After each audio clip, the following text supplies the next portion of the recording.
Oke, selamat datang di pembahasan mendalam kita. Hari ini kita akan menyelami sebuah video YouTube yang cukup menarik nih dari kanal Timothy Ronald. Oh, yang judulnya keluar dari mindset orang miskin itu ya? Betul sekali. Sumber ini, wah isinya lumayan provokatif ya. Argumennya kuat banget soal gimana mengubah pola pikir buat sukses finansial. Iya, menarik sih. Nah, jadi misi kita kali ini ya seperti biasa, kita coba gali ide-ide kuncinya. Soal mindset, jelas. Terus kerja keras, sama ada pandangan yang mungkin agak menantang ya, soal kekayaan dan kompetisi. Betul. Fokus utama sumber ini kan pada gagasan kalau mindset itu faktor internal paling krusial yang bisa kita kontrol penuh. Beda banget sama kalau kita seringnya nyalahin faktor eksternal. Mari kita coba bedah deh, gimana argumen dia dibangun. Oke, gagasan awalnya aja udah, wah keras banget ya, soal kemandirian ekstrim. Dia bilang tidak ada yang peduli sama lo kecuali diri lo sendiri. Iya, lugas banget itu. Jadi kayaknya dorongannya itu fokus total ke diri sendiri aja, kembangin otak, kembangin skill, nggak usah ngarep bantuan orang lain, bahkan keluarga sekalipun disebutnya tanggung jawab penuh di kita gitu ya. Iya, ini kan langsung menyoros soal locus of control internal ya. Keyakinan kalau kita sendiri yang pegang kendali nasib, bukan faktor luar kayak lahir di mana atau punya koneksi atau enggak. Benar. Yang menarik, ini langsung nantang pandangan umum loh. Biasanya kan kita mikir sederhana itu baik, bijak gitu. Nah, sumber ini justru punya argumen sebaliknya. Iya, malah dibilang kalau jadi biasa-biasa aja atau rata-rata, itu malah bisa jadi egois. Kok bisa gitu ya? Nah, alasannya menurut dia nih ya, dengan jadi kaya atau pengusaha sukses, seseorang itu justru bisa menciptakan value atau nilai yang lebih gede. Contohnya, ya buka lapangan kerja, bantu banyak keluarga. Oke. Jadi dibalik gitu ya logikanya. Biasanya kan mikir pengen kaya itu serakah. Ini malah dibilang bisa jadi kontribusi. Iya, semacam reframing ambisi jadi potensi kontribusi sosial. Argumennya, dampak positif sukses finansial kayak bisa bantu orang tua, bisa nyekolahin anak, itu lebih signifikan daripada hidup yang ya santai tapi cuma cukup buat diri sendiri.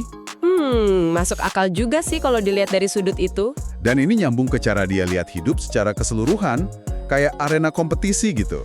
Nah, iya, ini kerasa banget nih nuansa kompetisinya. Dia bilang bisnis itu kayak zero sum game. Jadi kalau satu sukses itu artinya ngambil kuenya orang lain. Betul. Ngambil pangsa pasar kompetitor gitu kasarnya. Pandangan ini kan berarti mendorong kita buat, harus terus analisa ya.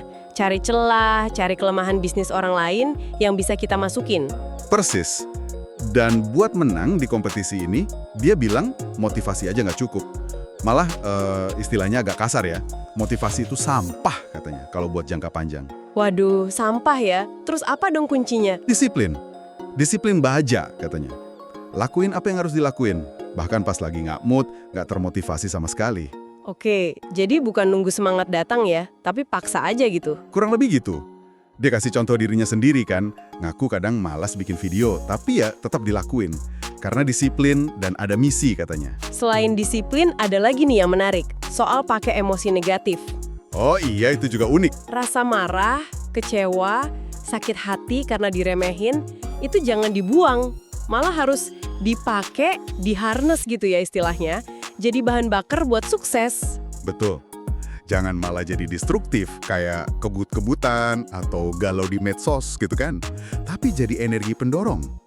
Pernah kepikiran gak sih pakai marah buat jadi semacam bensin? Jarang sih, biasanya kan pengennya dihindari ya emosi negatif. Tapi ini sudut pandang baru.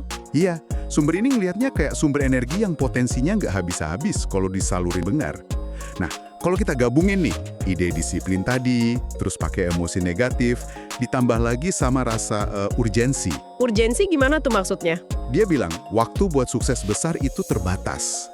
Ada jendela waktu lah, mungkin 10-20 tahun gitu disebutnya, sebelum nanti faktor usia mulai membatasi. Jadi, ini semua kayak bikin tekanan internal yang kuat banget buat gerak cepat. Jangan santai-santai di awal. Wah, intens banget ya pendekatannya. bener-bener butuh mental baja ini kayaknya. Menurut logika sumber ini sih gitu. Energetik dan menuntut banget. Terakhir nih, dia juga nyinggung soal ungkapan-ungkapan umum kayak harta nggak dibawa mati atau kuburan kita sama aja ukurannya. Nah, iya. Gimana dia nanggapinnya? Dia bantah langsung, katanya ya emang nggak dibawa mati, tapi harta itu bisa dipakai buat bantu ribuan orang sebelum kita mati. Dampaknya jadi jauh lebih besar. Dia kasih contoh, klaimnya udah bantu nyokolahin 50 anak gitu. Oke, jadi itu argumen balasannya ya. Dampak selagi hidup. Iya, jadi kalau kita rangkum nih ya, Jadi intinya kalau dari materi ini, pesannya itu tanggung jawab pribadi yang radikal banget, terus ambisi besar yang dilihat sebagai kontribusi. Disiplin ngalahin motivasi, manfaatin emosi negatif secara strategis. dan semua didorong rasa urgensi dan kompetisi ya. Betul, paket lengkap pandangan yang sangat intens dan tanpa kompromi soal cara meraih sukses finansial. Pembahasan yang menarik banget ya, bikin mikir. Ini mungkin ninggalin satu pertanyaan nih, buat Anda para pendengar, untuk direnungkan. Apa tuh? Seberapa besar sih peran pola pikir kompetisi total kayak yang digambarin sumber ini dalam mendorong pencapaian luar biasa? Dan gimana Anda menyeimbangkannya? Adakah ruang buat perspektif lain dalam perjalanan Anda sendiri menuju apa yang Anda sebut sukses? Pertanyaan bagus tuh. Oke, sampai jumpa di pembahasan kita berikutnya ya.